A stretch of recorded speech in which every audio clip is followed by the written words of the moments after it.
Bueno, y en este momento damos paso al profesor Sergei Chernikov, quien nos acompañará esta tarde con su conferencia Un enfoque ruso para desarrollar el proceso de enseñanza-aprendizaje a través de juegos de simulación en campus de marketing. Let's make a space to the professor Sergei Chernikov, who will join us this afternoon with his conference, A Russian Approach to the Develop Teaching Learning Process through Simulation Games in Marketing Fields. Continue, Professor, please. Hello, dear colleagues. Thank you very much for inviting me. It's a great pleasure to be in this symposium. I must say I don't know what to say, whether it's a good day or good evening, because as you see, it's pretty much nighttime here.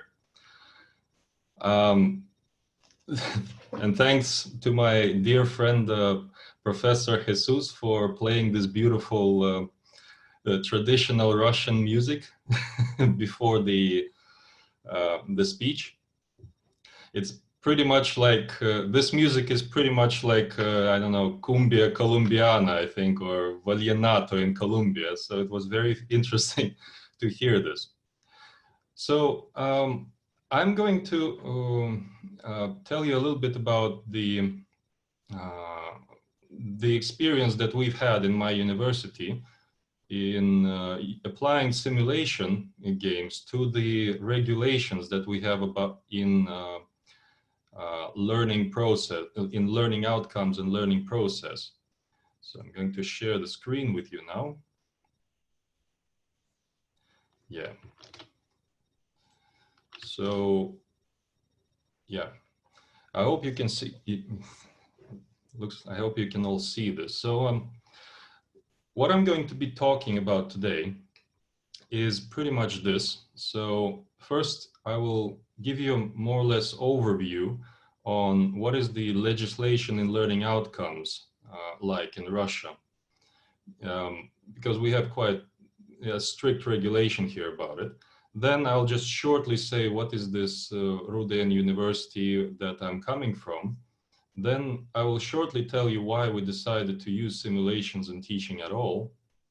And then finally, I will wrap it up with a couple of summarizations on what we've learned from this application and what are the good sides and the bad sides in terms of our situation in learning outcomes. So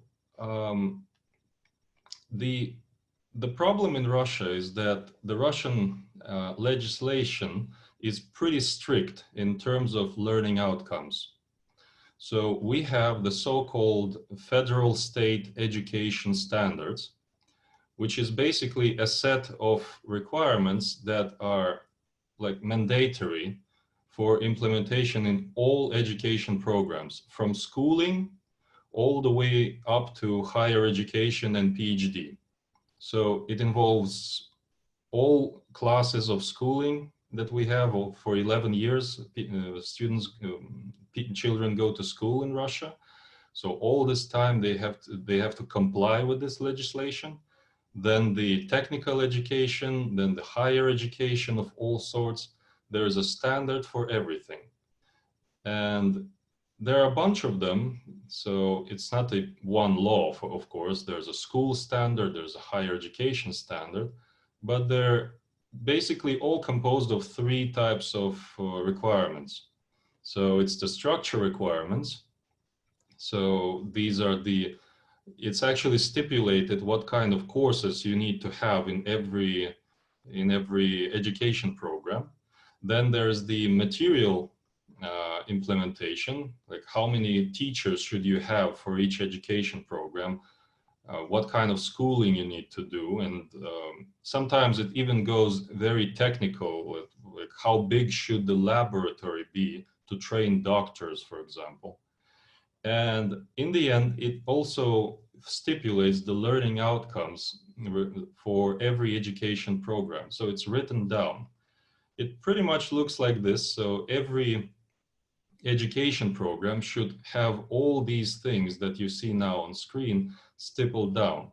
What kind of exams should you have? What is the goal? What will the graduate do after he's graduated?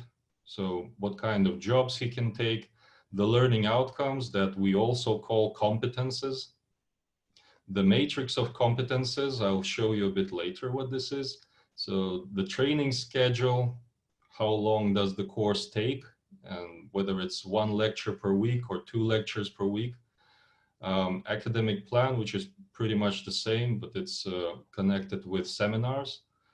The training package, which is a set of all cases, all tests, all tasks that you're planning to give in this in the course and inside the education program, internship, and of course the learning outcomes of different sorts. So it actually looks like this. Every education program is actually pinned through with competences. Yeah, I see. Oh, sorry. Somehow this chat suddenly switched in. So every course actually is built on pretty much the same competences. So for example, here I have the management course, which is the first one in the program, and it has competence number 1 and number 2. And then the second course that goes in the next semester is marketing. And you see it also has competence 1 and competence 2, but now it adds on competence 3 and competence 4. Then after marketing, we can have another course that is actually doing something extra. It can have, I don't know, competence number 6, but it can throw out competence number 1. But then somehow competence number 1 should be proceeding further on in all the subsequent courses until the very end. That's why in every education standard, we have this kind of the so-called competence matrix. Here I just have a couple of, it's just a couple of courses for bachelors. The history of civilization, philosophy, we can have physical culture, economics, whatever, ethics, cultural speaking, Russian language, English language. So there's a long list of courses. And for every course, there's a competence, like competence mark. Like here, for example, we can see that competence number 1 is being trained in course, let's say, history of civilization, philosophy, and economics, and that's it. It stops here. But the point is that the competence should go through the whole program. And the trouble is that it is all written down in law. I will give you an overlook of what these competences actually look like in Russia. These are just a couple of them. So I know they're pretty, it's not easy to read them, but trust me, in Russian language, it's even worse. So this is the competence number 1 that basically all bachelors should train during their courses, like the ability of using philosophical knowledge. You can ask, what is the point of this competence in a management course? And I will answer you that I don't know. We just have it in the law.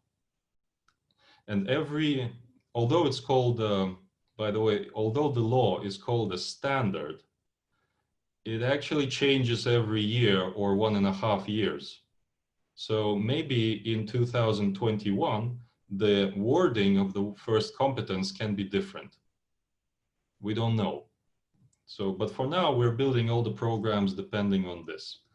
So here's the second competence, the analytical competence, which is showing the main stages and historical development of society, ability to use the basics of economic knowledge. And there are 9 more so-called OK competences. The OK stands for general culture. So there are 13 competences in management education systems that are sort of training and nurturing students in terms of their general culture. And then after that, we have a whole bunch of professional competences. This is probably the last slide with a lot of text on it, so don't worry. So you see, these are the professional competences, and of course they're slightly more precise. Like, for example, I placed some of them here, and they actually look like this in the law. Possession of skills of strategic analysis, development of organization strategy aimed at ensuring competitiveness. This is exactly, I took from the law. And the courses that we have in the program actually need to somehow prove that they are following this competence. So for example, if I'm training, if I have a course, let's say digital marketing, or the basics of digital marketing in year 4, I have to somehow say that I'm following one of these competences. And there are actually 20 or 21, I don't remember, actually it's 21 professional competences, and we have to choose from them. We cannot create our own competences. It's all written down.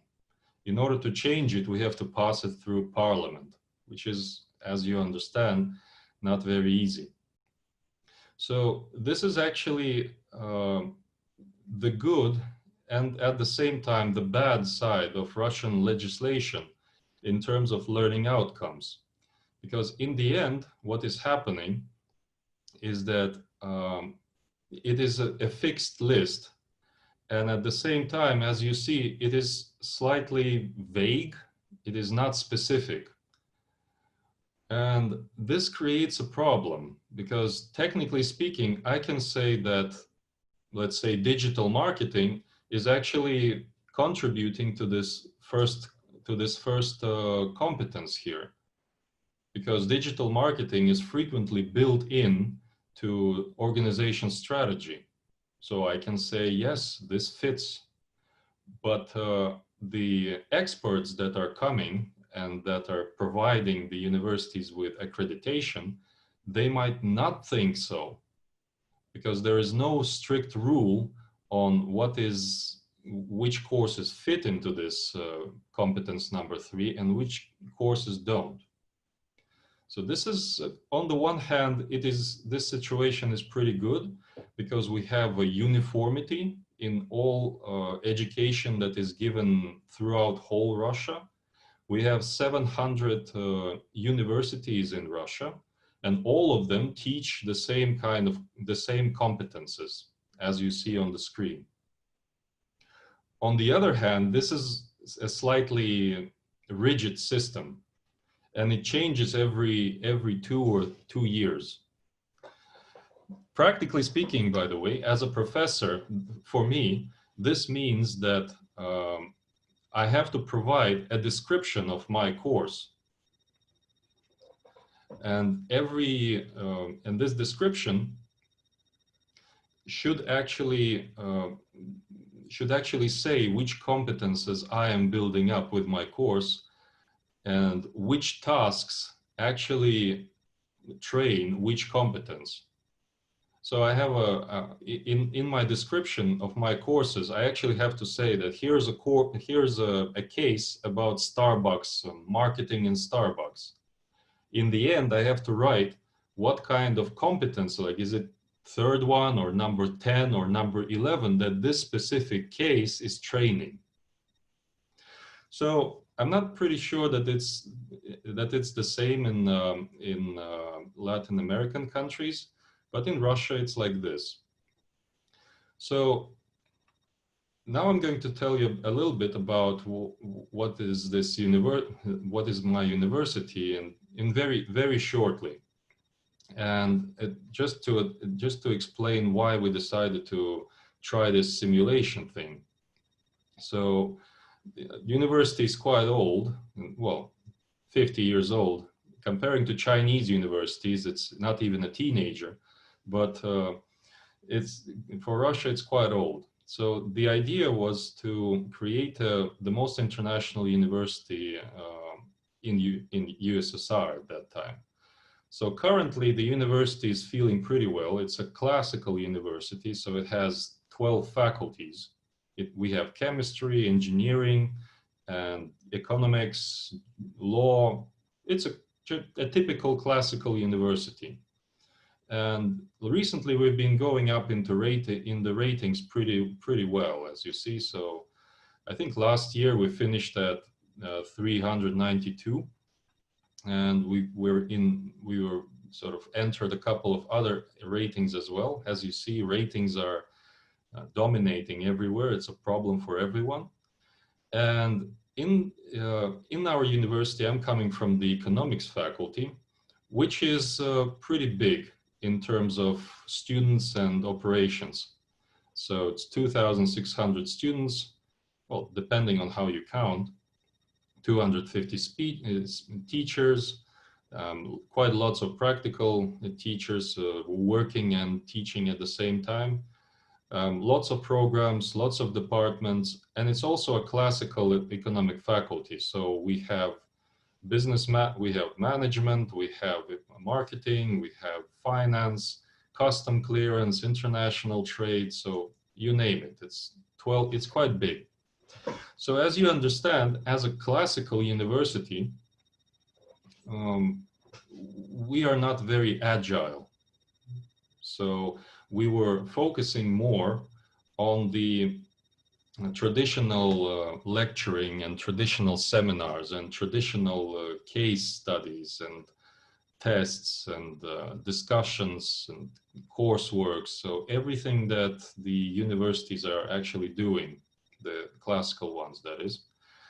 And 2 years ago, or 3 years, actually it's 3 years ago now, we've launched a project of increasing the digitalization of learning process in the university. And then this thing came up that most of our partners that we are working with, in that way or another, use simulations. So we thought we didn't really use them at that time because we couldn't understand how to fit them inside the course. And I will come back to that in a while. But most of our close partners actually are using simulations. So what we did is we made a survey, and we actually picked several. Sorry, I have problems with lighting here. And we picked several pretty big companies to provide us with simulations. What we chose is the pretty big and popular company. Oh, it doesn't fit the screen. Well, it's Industry Masters. It's an American company providing corporate training programs through simulations. Actually, I'm sure you all know that simulations is just economic games on a computer. So you come in, the students sit down, and you actually run the game. And after they achieve some results and end the game, we start looking at the results. So how did they do? What did they do wrong? What did they did not wrong, and so on. This specific company is providing very good simulations in terms of training. They're training Coca-Cola, they're training Warwick Business School. They have a lot of big projects. So we decided to go with them. And they provided us a bunch of simulations, for money, of course, about retail management simulation, automobile factory simulation, computer factory simulation. We also picked the UK company, Stratix. They are providing more of the marketing simulations, like branding and marketing strategy. And all their simulations are basically about building up the factory of computers. And we also use Smart Sims company, which is a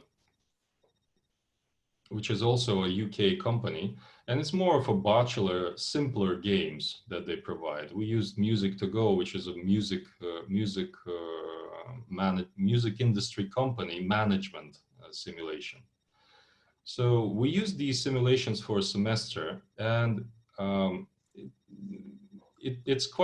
they're quite big after all. Like, for example, industry masters, the fashion retail simulation, you see it's managing logistics, it's managing marketing, it's managing finance, and it actually gives you a very good idea on what the work of a brand manager is in a company. It's quite good for understanding the real life job requirements of, well, for students. However, we actually came to controversial results in the end. Although this is very nice and beautiful and there are a lot of benefits, this is what we came to in the end. So these are the benefits. Sí, lo que pasa es que yo pienso que las competencias que están enunciadas como piensa de manera sistémica, reconoce y analiza conocimientos pedagógicos, comprende la práctica pedagógica y desarrolla habilidades profesionales, pues serían primero... Excuse me, teacher. Please, ¿pueden apagar por favor los micrófonos?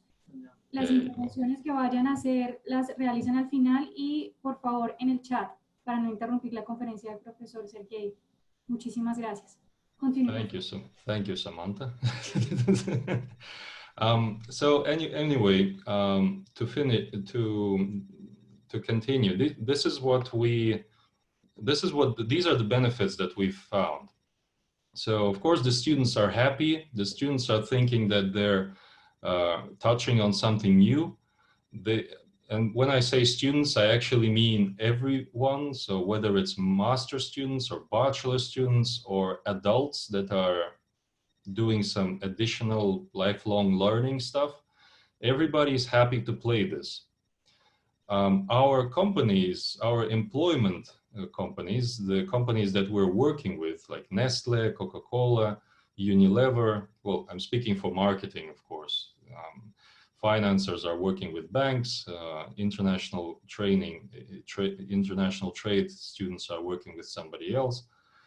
But our employers were pretty happy that we are doing this, and some of them even asked whether they can train their employees in these simulations. So it's sort of helping us to increase the employer-university cooperation.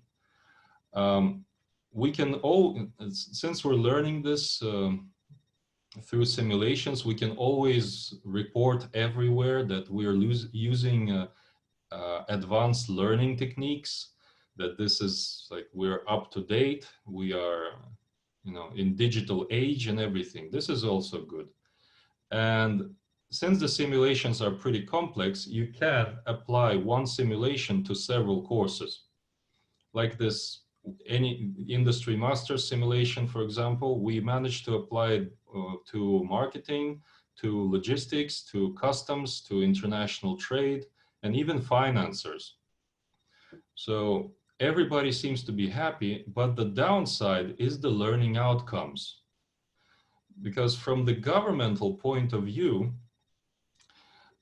these types of seminars, they fit into all competences at the same time, and at the same time they don't fit into any competence. Since I told you that in Russia the legislation is pretty rigid, and it actually specifies what you have to do to build every competence, it's not easy to actually fit a simulation that is so complex into one of these competences. And every time we try to say to the experts from the ministry that, you know, it's so good that it fits all the competences, they say, no, no, no. You cannot use one seminar to fit all competences. It just doesn't work like that. Excuse me, Professor, you have 5 minutes. Yes, yes, yes. Okay, thank you. Yes. So this is the problem number one that we found out. The second issue that we've found out is that it's very difficult to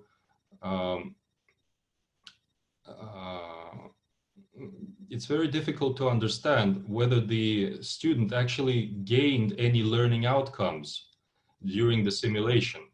Because the second part that we found is that we let some students in that didn't have any courses. They're year 2 students, they just have their philosophy, history, maths, and so on.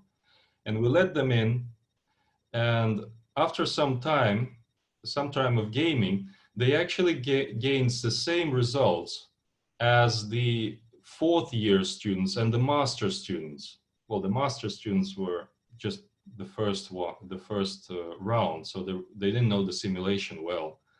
But you see, what's the problem? From the learning outcomes, the 4th year students should be very well educated in marketing and the business, but they showed pretty much the same results as the 2nd year students, which didn't have any courses. So that raised a lot of questions onto whether we can apply the simulation to learning outcomes at all. And the final thing that we found out is that learning outcomes is always about grading in that way or another. But how do you grade a student that done a simulation? So if you put a simulation into a course and the students did bad, do you give a bad mark to them? Maybe they just didn't understand how to play. So, or maybe they're just bad at playing. And this was a very kind of problematic thing for us, and we're still trying to figure out whether the simulations actually fit the learning outcome legislation and situation that we do have here. So this is the short thing that I just wanted to tell you. I wanted to share this experience with you, and thank you, Professor Jesus, for giving me this opportunity. So if we have some time for questions, I will be glad to answer. Thank you.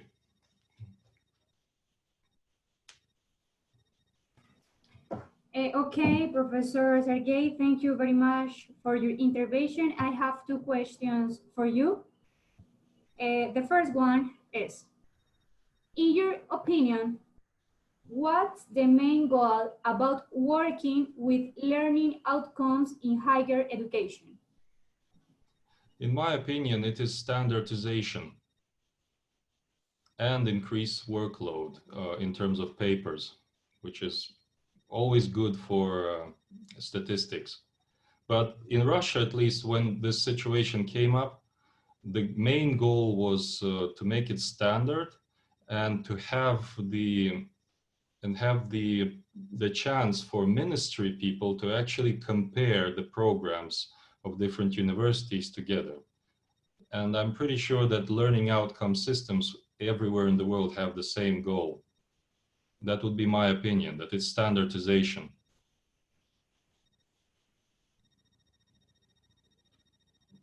Yes, and okay, the next question is, give me a minute, please. Do you have any advice or suggestion for teaching practice with learning outcomes and how to develop the assessment process? What's your perception about it? Advice in learning outcomes. Actually, you know, People's Friendship University or Rudian University that I'm working in is considered the most international university in Russia. We have students from 154 countries, and I am actually working with the whole world in the end as an international program coordinator. And by now, I already know that this working with learning outcomes depends very heavily with legislation of every single country. So the way we work in Russia with learning outcomes is stipulated by our rigid legislation. In China, frequently, they don't have this kind of rigidness, so they're more free. They can create their own learning outcome systems. In Europe, they have a slightly different approach.